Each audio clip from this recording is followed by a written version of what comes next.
All right, welcome to Assets and Algorithms, the show where we explore the intersection of real estate and technology. I have my guest here today, Cara from C. Thank you for joining me. Thank you for having me. Absolutely. I'm excited to dive in, but beforehand, I just wanted to say how refreshing it is to see firms like C combining advisory excellence with community leadership. I'm excited to dig into how you guys are doing that. Absolutely. E2C is, we just celebrated 5 years. We are a women owned, certified women owned business. We just recently got our We Bank certification, which is the federal certification. So we're really excited about that. We'd been, when you start out a new firm, you spend a lot of time building the foundation and and then you think about growing. And so this year is our year for community service, and so we're doing several things this year.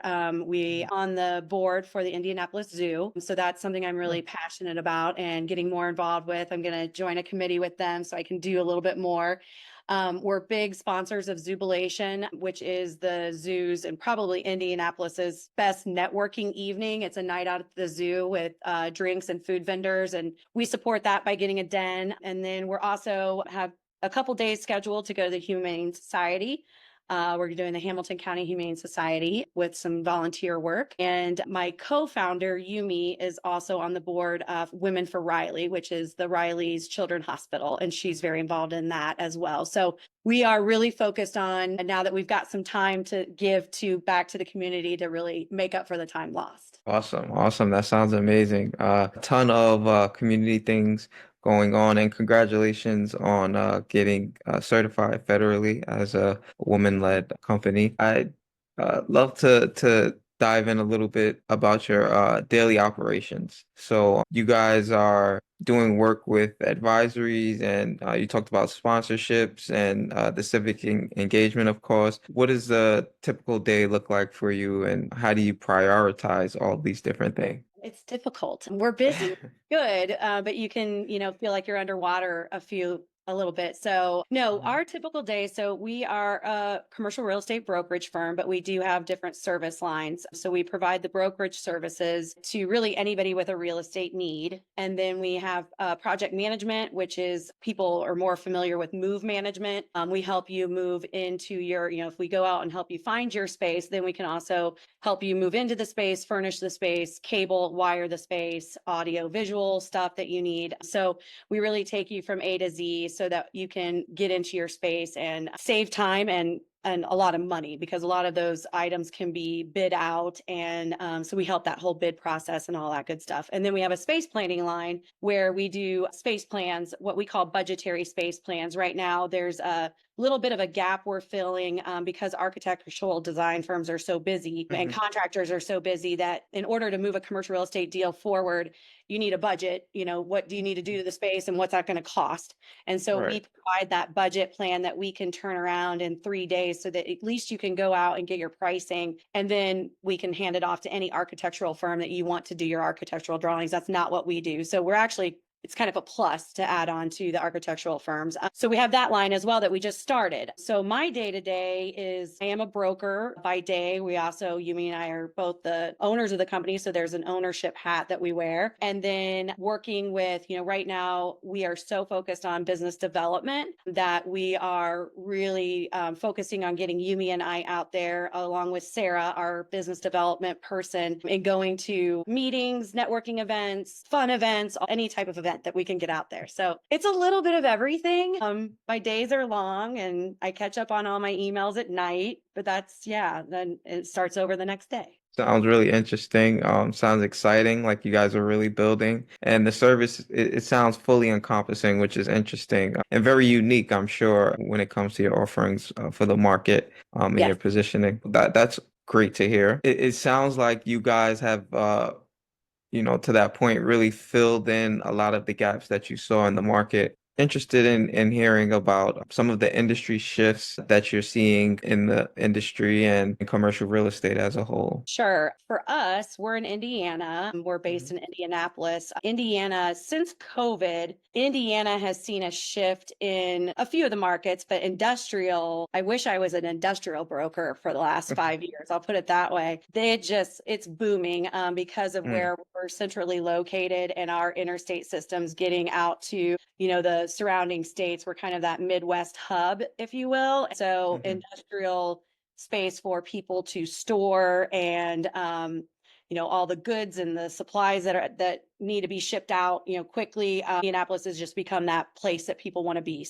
There's a mm, lot of development in the industrial world because our quantity of buildings is really low. In fact, there's not many vacant industrial properties in Indianapolis and the surrounding counties. So that's mm, been a big shift. Office market got hit a little bit in our downtown Indy. mm, I don't think it's as great as some of the other larger cities, but we did see, some vacancies come about. We had some companies that downsized and do the remote work. Our new governor, Braun, just announced, though, that he is having all state employees come back to work full mm, time starting July 1st. So that's a little bit of a different, they've been remote since COVID, not full mhm, time, but a lot of them. So that's going to be a shift to downtown, bringing several people back in. I think there's about 3,000 people that'll start coming every day. So, but we're doing okay in the office market. It's not terrible. The suburbs really didn't seem to be affected as much as downtown. We personally represent a lot of public sector clients. So we represent the state of Indiana and where they lease space. So anything outside of buildings they own, we negotiate those transactions. So like the B&Bs and the where you would go and apply for government assistance, all those offices. There's one in every county. And so we've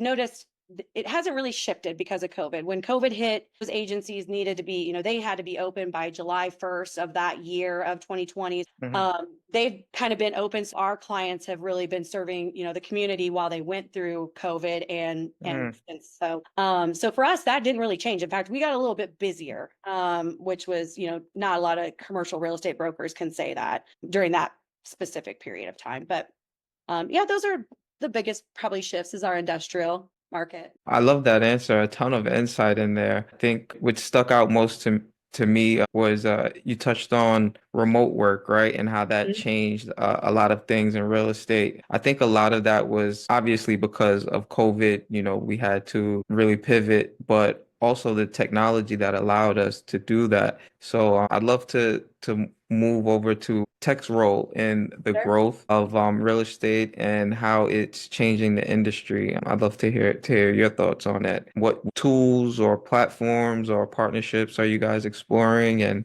how has it helped your growth? Yeah, absolutely. I'll kind of answer it twofold. I'm going to answer kind of specific to us and then bigger picture for everybody that I feel like in commercial real estate, if that's okay. So for us, and again, this goes back to us serving public sector work. There was a shift over probably more so in the last 2 years. Prior to COVID, most people came in to meet with a caseworker, especially like in the B&V too. So let's take the B&V for example. As the tech world is expanding, we've had to have these huge lobbies that seat all these people that have to wait at the B&V. But our B&V actually is awarded number one like every 2 years because we don't have lines anymore, which is really good. But I attribute that a lot to the tech side of it because they have now what they call SST machines and their connect center. It's a connect center. And so before you walk into the B&V branch and sit down, you go through what we call a connect center, and it's 3 to 4 machines that you can do almost every type of transaction, I think, except for real ID. Don't quote me on that. And getting what you need done. It's Mm, a cash dispenser, so you can pay cash. I mean, there's nothing that stops you from being able to do that. And it's open 24/7. So you can mm, literally go at 2 a.m. in the morning if you want to do a B&V transaction and get it done. So they've really, really implemented a lot of the tech, things to really help that whole process just be so much better for a user experience.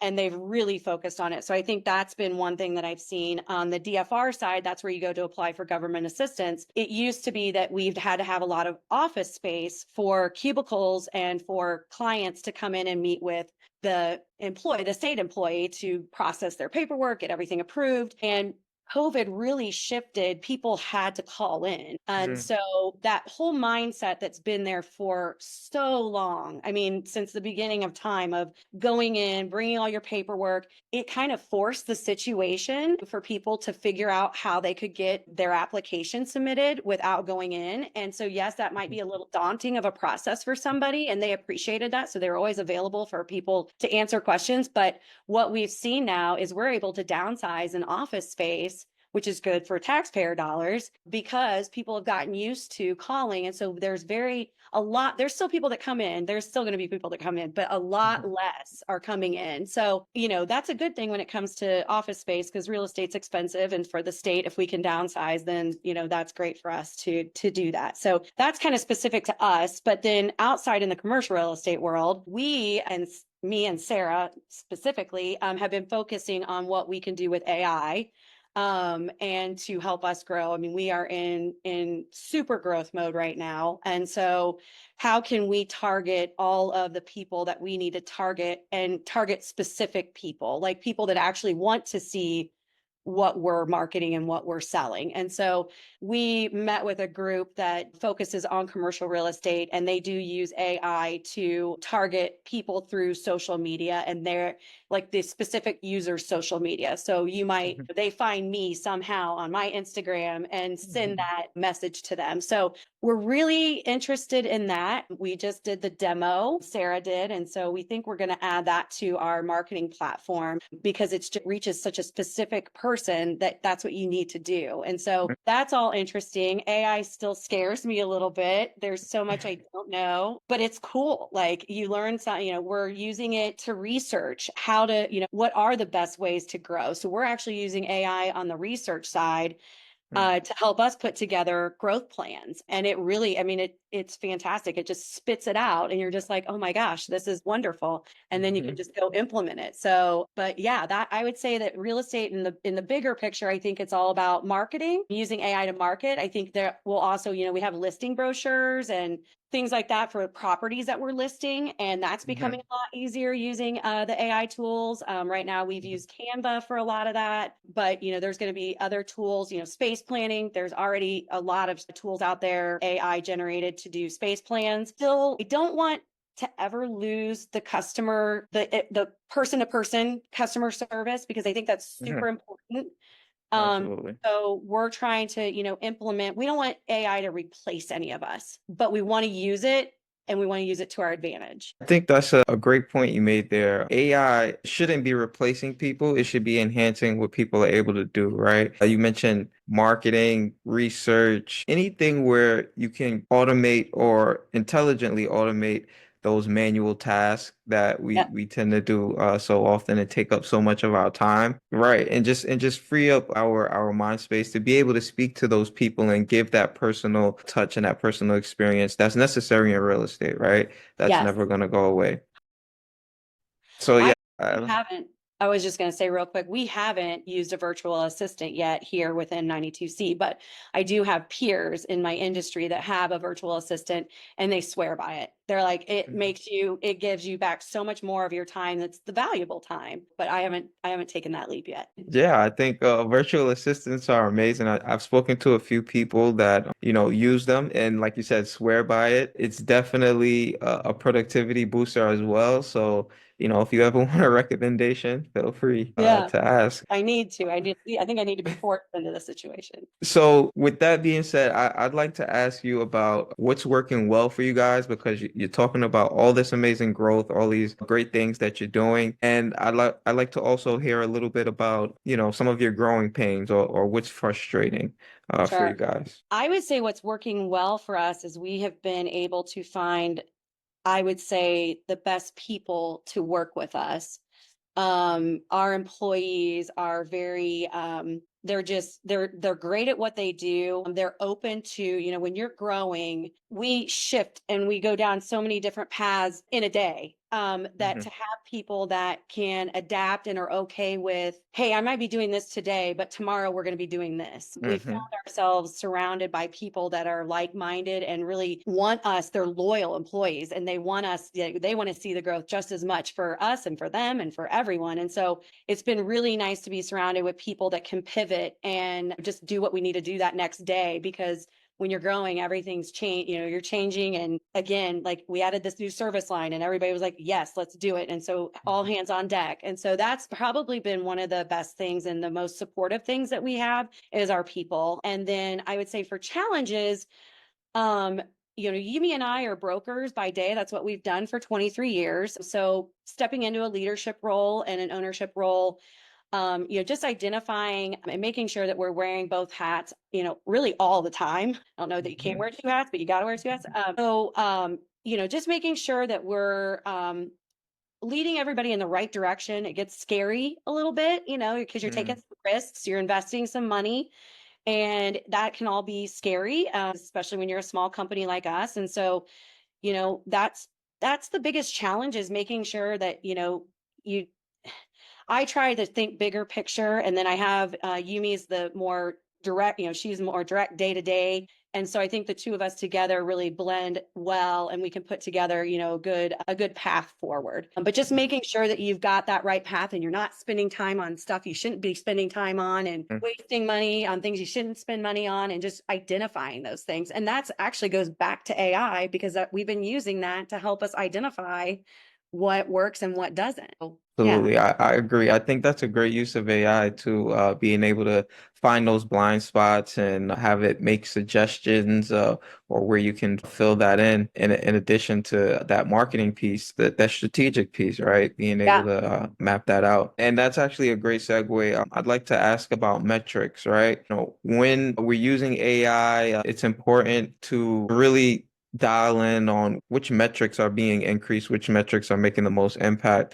So, different firms track success differently. For you and the team over there at 92C, which key metrics or signals would you say you're most focused on improving this year? It would probably be, I think, the really targeting the people that, like we have the three service lines. Mhm. So marketing to those three groups, our pool for the brokerage group of people that we can help or that may need our service is so big. It's really like anybody that has a real estate need. Mhm. So that's everybody, at some Yeah. point touch almost any industry. And so really dialing in and using the metrics to see if we do this social media, I want to see their metrics and how many, people that they actually get to that come back and have, work with the folks that they're representing on a real estate need. And then doing it for the project management piece, dialing into who those folks are and the metrics on that. And then also the space planning, because they're all three different groups with three different types of end users. Getting something, and this is, I'm not well versed in it yet because we're just starting it, but that's what we're looking at, is to see, okay, show us your metrics so that we can see what it is that's working. But that would be really, I mean, for us, we track revenue by, we added the space planning because our revenue stream ebbs and flows. Like commercial real estate deals can take, a year to 2 years to close, and you get paid when Mhm. it's done. And, there's lulls in our revenue stream. And so bringing in a service line that could bring in a more steady revenue stream was our goal. And so, looking at that and just seeing how, is there a metric to see how quickly people respond, and then how quickly I don't know. There's metrics for everything. But that's what, yeah, it's really the social media that's we're focused on right now, and seeing the metrics on the success stories from that. No, I think that's amazing. The interesting thing about AI and all of the technology around real estate right now in general is that it's still so new, right? We're all kind of early adapters. So, we're kind of feeling our way out and figuring it out as we go along. So it's always interesting just to have that framework and have a general idea of what you want Yeah. to happen and how you want to see that works. With that in mind, I was just going to say, we haven't gone to where I know that we were just talking to somebody who he's a real estate broker and he's used the AI phone where it's a cold call but it's Mm, not him at first. And they, mhm, once they get somebody on the line, he's just sitting there working. And then when it says you've got somebody, then it's him. And mhm. so I was like, that's super interesting. Again, I was like, ooh, does that mean like the personal touch is going away? And I'm not big on cold calls anymore. I don't know. I just feel like a lot of spam is out there, and the calls that you don't want to get. That was just interesting to me. That he says it helps him a lot, and it's working. So that was a little bit of an interesting thing that I had not even thought about. So, I definitely think that'll be like the next wave to really impact a lot of the sales teams across mhm. the industry is going to be those cold callers that are AI voice. It'll help people become better. Yeah. I think it'll help with training. It'll get results. I'm not sure if it's there yet, but I could see it getting there in the next 6 to 12 months. It's definitely one of those exciting things I that's on the know. horizon for sure. Always think Um, about what's going to happen in the future. And like, I was talking to somebody and they're like, we won't even have keyboards at some point. Like there, nobody will type. It'll all just be you're talking to something. And it's just mhm. to think back, to think like that is fun, but scary. Yeah, it is. Yeah. It really is because we're kind of there now, right? Like they're able to the AI bots and platforms, they're able to take in our voice and understand natural language and give us an answer quickly within a few seconds that is relevant and insightful, Yeah. and it's can get scary down the road for sure. That Nightmare. change, absolutely. So, last question: if you could wave a magic wand and remove one major challenge from your business today, what would it be, and how do you think that would change your day to day? Being small and new, we are experts at what we do. Just nobody knows that. And that's Mhm. our challenge right now. It's really a PR kind of issue. And so if I had a magic wand, I would want the entire United States to know who 92C is. That sounds amazing. That sounds really great. And maybe AI will be able to provide that. So we hope. I know we With want to get the it out there to everybody. Absolutely, absolutely wonderful. So I appreciate you taking the time to have this conversation with me. Thank you. Is there are there any last words you'd like to leave us with? Also, you can leave your contact information if people want to reach out to you and grab Yeah, some I of your mean, if services. really we're a commercial real estate, full service brokerage firm that can provide you any assistance with any part and any time along the way of you working on a real estate need. The 92C stands for the 92 counties for the state of Indiana. I did want to mention that. A lot of people will ask us that because we've done transactions in every county, which is just a testament to our service. We go to the counties, we don't co-broker within the state of Indiana. So, but we can go outside into other states through our networking, our designations. I'm an SIOR, which is the Society of Industrial and Office Realtors. And so I partner with those. That's a performance-based accreditation that you get. So I'll partner with SIORs in other states. So that's how we work nationally. And we use CCIM as well. Our contact, my name is Cara, obviously, but our website is cpartners.com, and you can find all of our information there. We're just getting ready to launch our new site here in probably about 30 days, but we've got an existing site. Sounds amazing. Sounds amazing. Thank you for taking the time again, Cara. Thank This you, has been a Derek. wonderful conversation. I wish you guys a ton of success, and this has been Assets and Algorithm. Thank you.